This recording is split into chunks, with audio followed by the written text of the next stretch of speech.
થશે મહુઆ અક્ષરધામ, ભક્તજનોની ભીડ ઉમટશે, મહુઆ થશે મોટું તીર્થધામ, મહુઆ થશે મોટું તીર્થધામ, મહુઆ. જય સ્વામિનારાયણ મિત્રો, ખુશાલી વ્લોગમાં તમારા બધાનું હાર્દિક સ્વાગત છે. આજે મહુવા મૂર્તિ પ્રતિષ્ઠા મહોત્સવનો આજે 7મો દિવસ છે, એટલે કે આજે છે ઉત્તરાયણ. તો બધાને હેપી ઉત્તરાયણ. તો આજના રસોઈમાં શું શું બનાવવામાં આવી રહ્યું છે તો તે આપણે નિહાળવાના છીએ. વિડીયોમાં એન્ડ સુધી જોડેલા રહેજો. ચેનલમાં નવા હોય તો પ્લીઝ ચેનલને સબસ્ક્રાઈબ તેમજ વિડીયોને લાઈક કર્યા વગર જતા. હવે મિત્રો અત્યારે આપણે આવી ગયા છીએ ફરસાણ વિભાગમાં. અત્યારે ફરસાણ વિભાગમાં તમને બતાવવા જાઉં ને તો અત્યારે સવારમાં જે રોટલીને તળી રહ્યા છે નાસ્તામાં દેવા માટે. તમે જુઓ તો અત્યારે જે રોટલી હોય ને તેના ઝીણા ઝીણા કટકા કરીને હવે અહીંયા જે તળવામાં આવી રહી છે.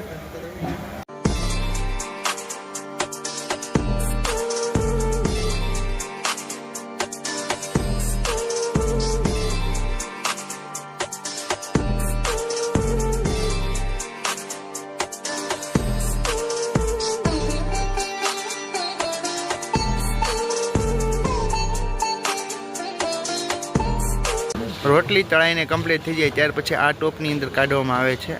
પછી અહીંયા એની ઉપર સરસ મજાનો જે ગરમ મસાલો નાખીને મસાલા રોટલી કરી દેવામાં આવે છે. પછી સવારના નાસ્તામાં ખૂબ જ મજા આવશે, ટેસ્ટી બની જશે. હવે મિત્રો આપણે પહોંચી ગયા છીએ અહીંયા કઢી અને દાળની વિભાગની અંદર, બરાબર ને? આજે ઉત્તરાયણ છે એટલે ફરાળી કઢી બની રહી છે અને દાળ બની રહી છે. ચાલો આપણે તે નિહાળવાના છે. અહીંયા લાખો માણસોની રસોઈ જે વિશાળ ટોપની અંદર બની રહી છે. અહીંયા જો આ રીતના અલગ અલગ જે આ જગ્યા ઉપર છે ને ફરાળી કઢી બને છે અને સામેની તરફ છે દાળ બને છે. અને તેની અંદર જે ગોળ નાખવામાં આવે છે, ગોળની ભેળીઓ અહીંયા તમે જોઈ રહ્યા છો થપ્પાના થપ્પા કરી દેવામાં આવેલા છે. તેની અંદર જે ગરમ મસાલો ઉપયોગ કરવામાં આવે છે તે ગરમ મસાલો આ જે ટેબલ ઉપર રાખવામાં આવેલો છે. તમે જોઈ રહ્યા છો મીઠું, મરચાં, હળદર, લવિંગ, તીખા, બાદિયા, સંપૂર્ણ વસ્તુ આ ટેબલ ઉપર રાખેલું છે. મસાલો કમ્પ્લીટ કરેલો છે. અહીંયા તમે જો આ દાળની અંદર કે કઢીની અંદર નાખવામાં આવશે.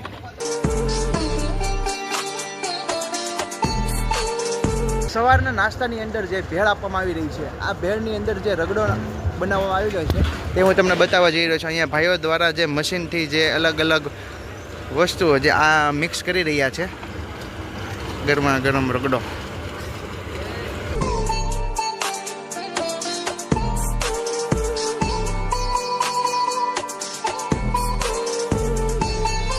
રગડાની અંદર કોથમરી નાખીને મિક્સ કરી દેવામાં આવી છે.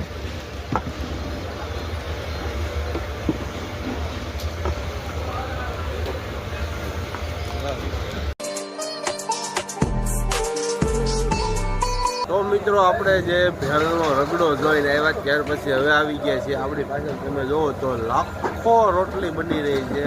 1.5 થી 2 લાખ, 2.5 લાખ કોઈ માપ જ નહીં રોટલી કેટલી બનાવવામાં આવે છે અહીંયા. તો અત્યારે ફૂલ તૈયારીઓ થઈ રહી છે રોટલી બનાવવાની. તો આપણે નિહાળીએ. અહીંયા સંપૂર્ણ રસોઈ આપણે કહીએ ને રોટલી ગુરુ સ્વામિનારાયણ રોટલી બની રહી છે. અહીંયા ઘણા બધા ભાઈઓ દ્વારા જે અલગ અલગ જે કામ કરી રહ્યા છે. શરૂઆતમાં જે અહીંયા રોટલી બને છે ને તે મશીન દ્વારા લોટ બંધાઈને જે આ મશીન તમે જુઓ છો ને આ મશીનની અંદર લાડવા પાડવામાં આવે છે. લાડવા પાડીને પછી આ ભાઈઓ પાસે જાય છે. અહીંયા તમે જુઓ સંપૂર્ણ તડામાર તૈયારીઓ થઈ રહી છે.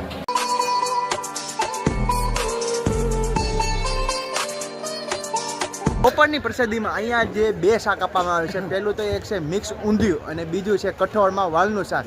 અત્યારે આપણે જોવા જઈ રહ્યા છીએ અહીંયા વાલનું શાક જે ગરમા ગરમ બની રહ્યું છે. અંદાજિત ભાઈ પાસેથી જાણશો કેટલા કિલો વાલનું છે? 500 કિલો વાલનું શાક બની રહ્યું છે. અને અંદાજિત આ શાકમાં કેટલા 15,000 માણસો જે આ શાકમાં જમી શકશે.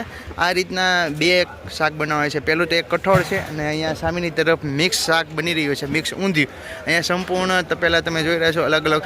આપણે આવી ગયા છીએ શાક વિભાગમાં. શાક વિભાગમાં આજે બની રહ્યું છે ઊંધિયું, મિક્સ ઊંધિયું. ને બધી વસ્તુ તમને હું બતાવવા જાઉં તો બધી વસ્તુ જે તળી નાખેલી છે, તળીને પછી શાક બનાવવામાં આવે છે. તો તે આપણે નિહાળીએ. અહીંયા મિત્રો તમે જુઓ તો જે કેળા છે, જે કેળા પર તળી નાખેલા છે, રીંગણા, બટેટા, એમ ઘણું બધી વસ્તુ તમે જોવા બધા ટોપ જે ભરેલા છે ને કઠોળ બધી વસ્તુ તળી નાખવામાં આવે અને પછી આ શાકમાં ઉમેરવામાં આવશે.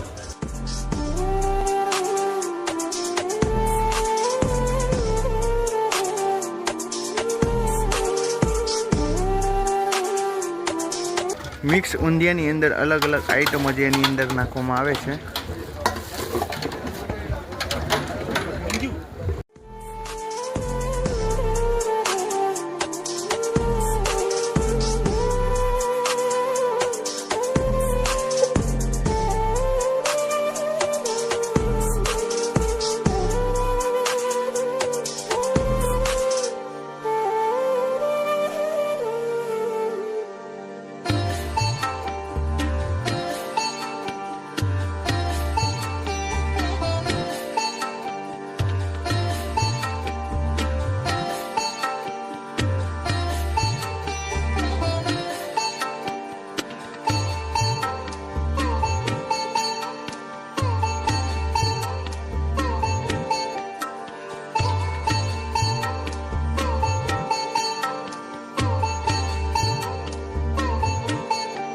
હવે મિત્રો અત્યારે આપણે આવી ગયા છીએ મિષ્ટાન વિભાગમાં. અત્યારે બની રહ્યો છે મગનો શીરો.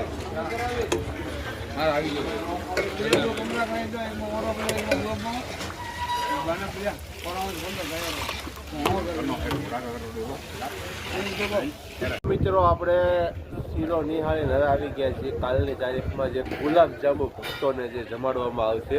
તો 60,000 માણસોના જે ગુલાબજાંબુ બનાવેલા છે તે આપણે નિહાળીએ.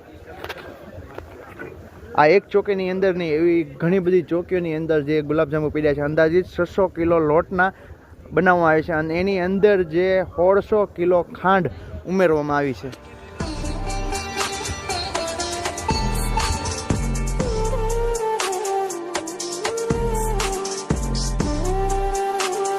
હવે મિત્રો આપણે પહોંચી ગયા છીએ બકાલા વિભાગની અંદર. અહીંયા જે ખૂબ જ સારો જે અલગ અલગ આગવો સ્ટોક જે શાક બકાલાનો કરી દેવામાં આવેલો છે. શરૂઆતમાં આપણે જોઈએ તો આ કોઠમરીનો પૂરેપૂરો કટિંગ કરીને આ જગ્યા ઉપર રાખેલું છે. એક્ઝેક્ટની પાછળની તરફ તમે જોવો છો રીંગણાનો પૂરેપૂરો ઢગલો જે આ જગ્યા ઉપર કરેલો છે. પાછળ મરચાંનો છે, બીટ છે, કેળા છે, અહીંયા મૂળા છે, મરચી છે અને અહીંયા વાત કરીએ આગળ જો ગાજર છે અને બટેકાનો પૂરેપૂરો આ સ્ટોક આ જગ્યા ઉપર કરેલો છે. અને પછી આપણે આવી ગયા છીએ દેશી ટમેટા વિભાગની અંદર. અહીંયા તમે જુઓ અંદાજિત એક ટ્રેક્ટરની લારી જેટલા દેશી ટમેટા આ જગ્યા ઉપર આવેલા છે. અને હવે એની એક્ઝેક્ટ પાછળની તરફ આપણે જોવા જઈએ ને તો અહીંયા કોબીના દડા પડ્યા છે, પછી અહીંયા મૂળા છે, કાકડી છે, એમ અલગ અલગ સંપૂર્ણ જે રસોઈમાં નાખવા આવે તે શાકભાજી આ જગ્યા ઉપર રાખેલી છે. બરાબર ને? અને અહીંયા બહેનો દ્વારા અહીંયા મરચીનું કટિંગ થઈ રહ્યું છે.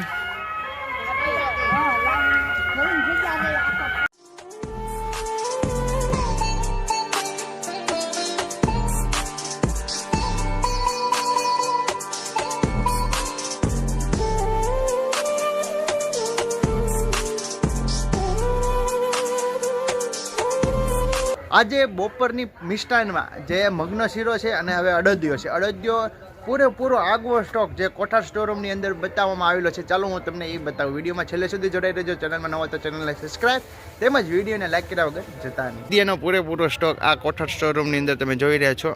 અહીંયા ચોકીની અંદર આપણે જોવા જઈએ ને તો અડદિયો કાજુ બદામ નાખીને કમ્પ્લીટ કરવામાં આવી રહ્યો છે. અહીંયા તમે વાત કરીએ તો સંપૂર્ણ જો અહીંયા તમને આજુ સફેદ સફેદ જે દેખાય છે ને જે ચોખ્ખા ઘીની અંદર બનેલું છે.